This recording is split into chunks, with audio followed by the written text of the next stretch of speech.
Day 28。 助け合えるコミュニティを持つ。孤立しない生き方。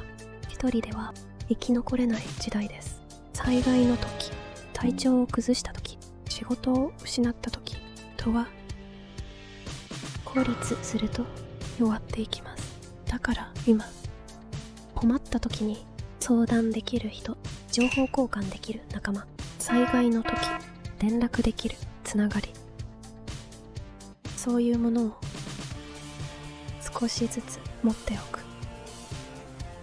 それは特別な人脈じゃなくていい。小さなつながりでいい。一人じゃない。そう思える人がいるだけで、人は少し安心して生きていけます。